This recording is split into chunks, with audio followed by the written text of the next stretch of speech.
in these tough COVID times, it's great to be able to at least come together via the technology, isn't it? And as I sit in my backyard in Australia, garden, we're in lockdown in Sydney, like many other people around the world. And we have to learn lots of different things during this time. One of the things we think through, or for me, I've been thinking through over the past few weeks, is how can we still reach out to other people and help them with the message of Jesus through all the situations they go through in life. And it's something that is always on my mind, but even more so during this time. I've been reading in Luke chapter 9 and chapter 10 about the disciples, the apostles, and the 70 people being sent out to tell people about Jesus, to heal, to do other miraculous things, to get alongside, live with people, and to share the message of transformation. And I was thinking that through and wondering, is this really about loving others into God's kingdom? And that's a great thing if it is. Now, loving others into God's kingdom, some questions came. What does this mean? What is loving people into God's kingdom all about? A number of other questions that then came as well. How is it to be done? Who should do it? Should I do it? And why should I do it? When must I do it? Where do I do it? And how can I help others, perhaps, to do this as well? Disciple making, helping others to learn how to bring others through love into God's kingdom. So the two passages in Luke are pretty much the same. The apostles had a little bit more capacity and freedom than the other 70. They were to travel light. They were to see if people befriended them or took them in, and if they didn't, they weren't to stay around. They were to move on to other places and people in other towns. It was a living experience. It was their life had to match their words. Their life had to match everything that they said in this place. And I was thinking through that, and as I've been also reading another book, or a book in this past time called about the patient fermenting of the early church, the writer organises his thoughts around early writings from the church fathers in the first 4 centuries of the church. One of the key things that's coming through as I'm just reading the early parts of this book is that these people really emphasised patience. They didn't go and rush things. They weren't always in a hurry. They weren't always thinking that everything had to be crammed into a short space of time and as much as possible crammed into that to enjoy life. Patience through the different early writers was key. And the patience that we're looking at here is not a patience which doesn't do anything, but it was a patience that talked about, rather than speak a lot of words that don't mean much, that you don't live up to, that you can never hope everyone else can live up to, your living of your life was far more important than just speaking perhaps meaningless words. The living of your life, the integrity, the honesty, the compassion and the passion for truth and for the right and for Jesus and for living like him really is what stood out. And the writer of this book says that from his research, many people who came to the early church came because of relationships that were built. Not that they were persuaded by arguments or words of wisdom, but it was more that the early Christians lived their life in such a way that it was different to the rest of the world. Part of that was living in, if things weren't going right, that they didn't live in fear. They lived in faith and trust.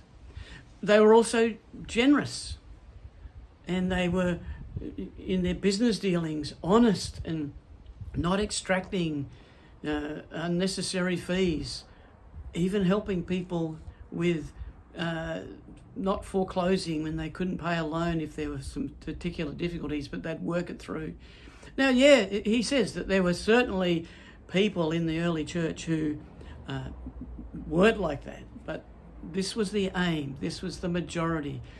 There were people who were living as Jesus taught. They were looking to the example of Jesus, who was generous. They did lots of working through situations. Now, I'm wearing a t-shirt, and I've got a long sleeve shirt underneath, which it's a bit cold in our winter. Well, okay, 17's probably not too cold for some people.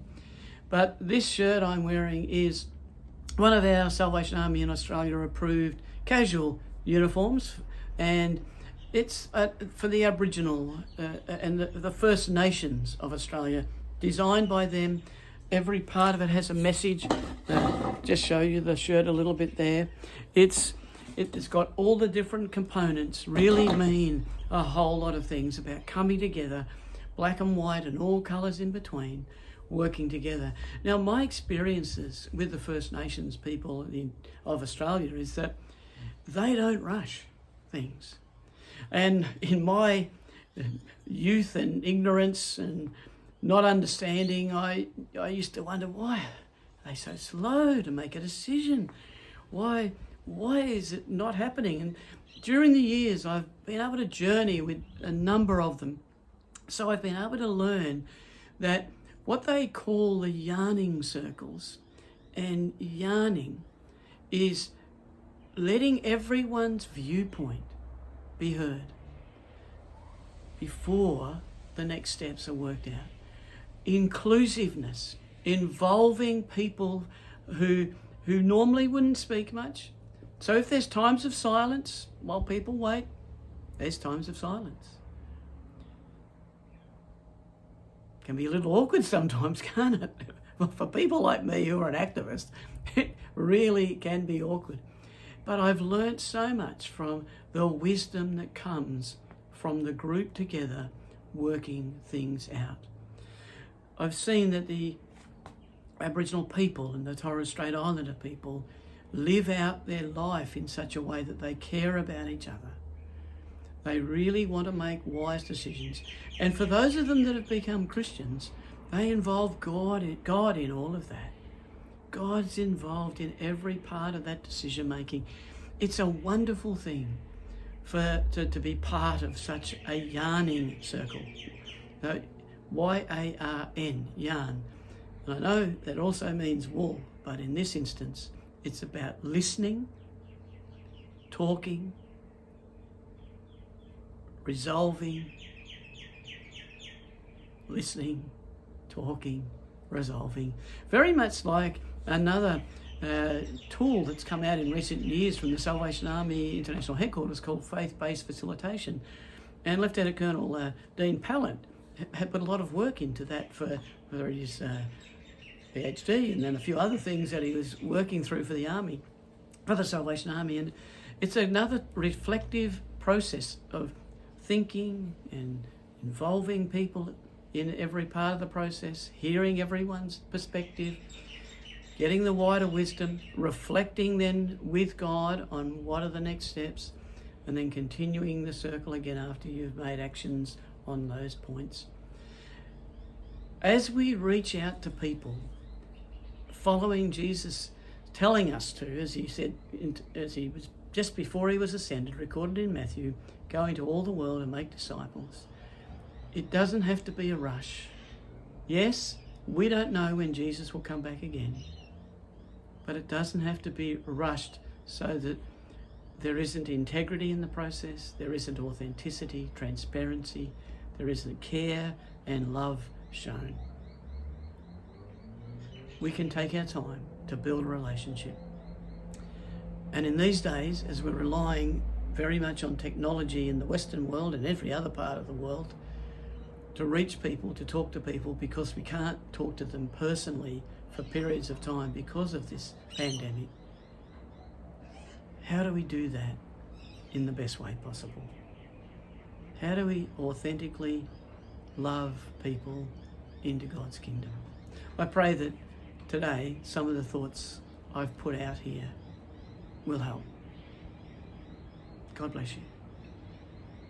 Dear God, may you reach the world with your message through the best way you can use every one of us, so that we can help be part of the process in seeing people become disciples of yours, and then that they also move on to help others become disciples as well.